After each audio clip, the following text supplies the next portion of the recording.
aujourd'hui, ce sont les assises de la famille. En effet, c'est un projet mené par le conseil départemental, un projet un peu ambulatoire qui touche toutes les communes. Aujourd'hui, il s'agit de Saint-Claude en lionnage avec Baïf.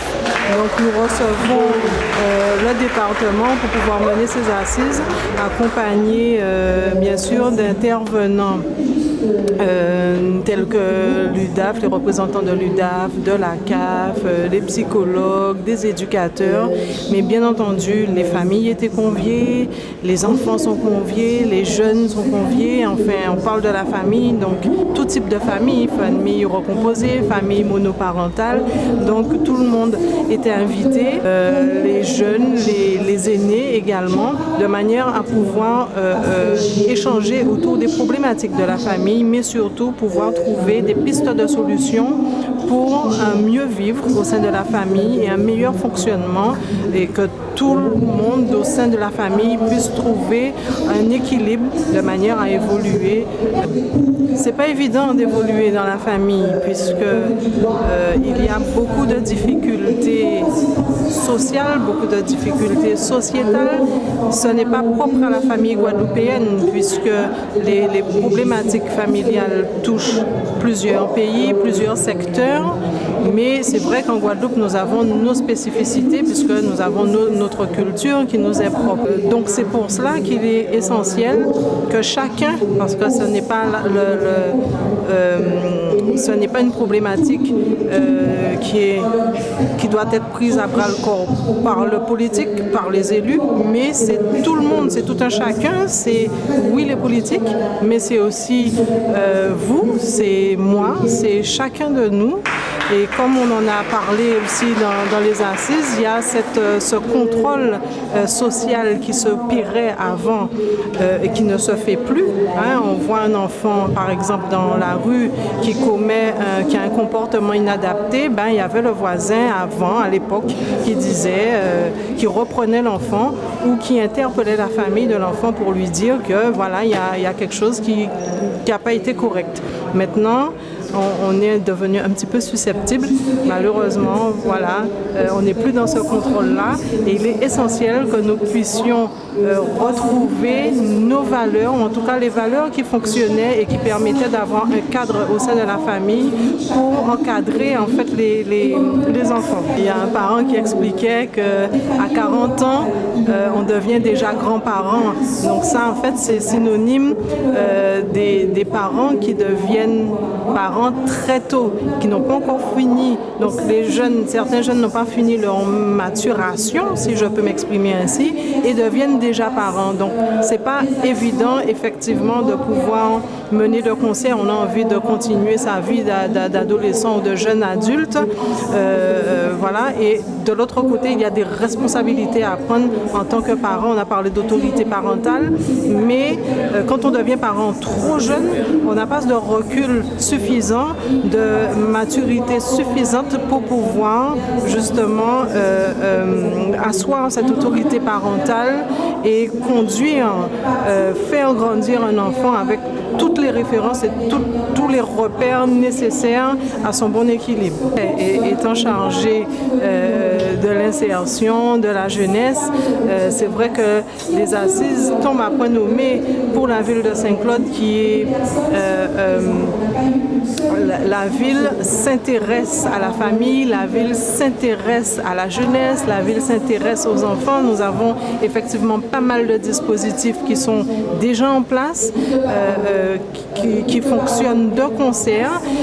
Il y a d'ailleurs un projet qui doit être monté incessamment sous peu par rapport à l'école des parents, puisque ce sont les parents eux-mêmes qui ont demandé, suite à une séance de travail que nous avions faite sur le territoire, pour pouvoir mettre en place l'école des parents pour effectivement aller dans le sens des assises et avoir un meilleur fonctionnement, mieux vivre au sein de la famille et puis qu'on n'entende plus parler, ou en tout cas moins, de ces problèmes de violence, de ces problèmes de violence au sein de la famille, entre les jeunes, entre parents, etc., etc.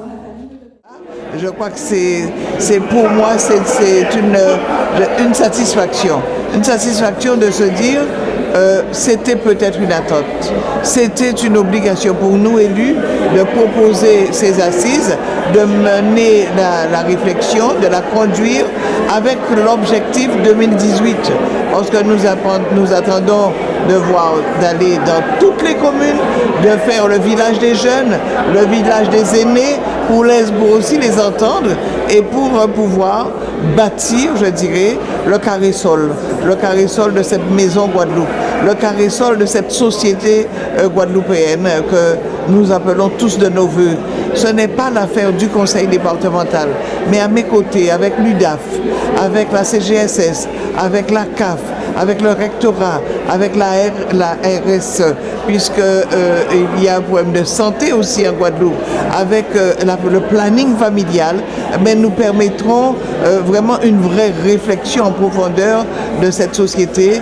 Et je pense que sans prétention, nous allons aussi rencontrer à la fois les chefs d'entreprise, ceux qui font l'économie de la Guadeloupe. Je rencontrerai le président de région, l'association des maires, de façon à ce que, au-delà des partis, quand on parle de la famille, quand on parle de la société guadeloupéenne, à bas les partis, à bas les idéaux qui sont là pour vraiment faire en sorte que la démocratie joue. Mais quand nous parlons nous ne sommes que des Guadeloupéens ou encore des gens qui vivent en Guadeloupe, parce que là aussi nous aurons un apport aussi des étrangers qui sont chez nous, qui doivent comprendre notre façon de vivre, notre façon d'évoluer. Tout cela devrait nous permettre de dire voilà à ceux qui feront la Guadeloupe demain. Voilà le carré sol, voilà la fondation de cette maison Guadeloupe. Et c'est pour cela que ce matin, je suis particulièrement satisfaite de cette réunion, de cette 5e ou 6e réunion. Le 1er juillet, nous serons à Baie-Mahault et j'espère que là aussi, nous aurons une belle salle avec des interventions, je dirais, qui nous feront aller de l'avant. Et puis nous allons prendre la petite pause des vacances, mais à mi-chemin, nous allons aussi faire un bilan pour savoir est-ce que nous sommes dans la bonne direction, est-ce que c'est le bon angle que nous avons choisi de pratiquer, comment inverser, comment changer, comment continuer. Voilà un peu ce que je voulais vous dire. Comme on dit en créole, c'est derrière travail qui n'y travaille. Derrière réflexion qui n'y réflexion, mais nous avons des intervenants de qualité. Nous avons entendu M. Darin, qui est professeur de philo. Là, ça vous donne envie d'ailleurs de continuer à réfléchir, de continuer à intéresser les gens et d'être pédagogue.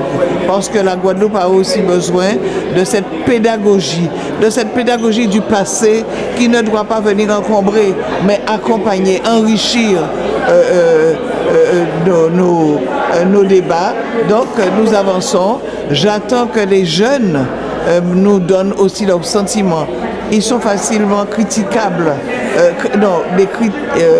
entrer à la critique, mais j'attends aussi leurs critiques, parce que leurs critiques, à partir du moment où ce sont des critiques qui nous permettront d'avancer, nous devons aussi savoir les entendre et les écouter. Nous entendrons aussi tous ceux qui ont envie de dire la société, elle est bancale ou elle est bien. Nous allons entendre tout cela. Il y a parfois des interventions qui ne sont pas... Mais il nous faut tout entendre parce que c'est ainsi que nous aurons un profil, nous aurons des éléments, nous aurons à construire pierre à pierre, ciment avec ciment, cette belle société guadeloupéenne.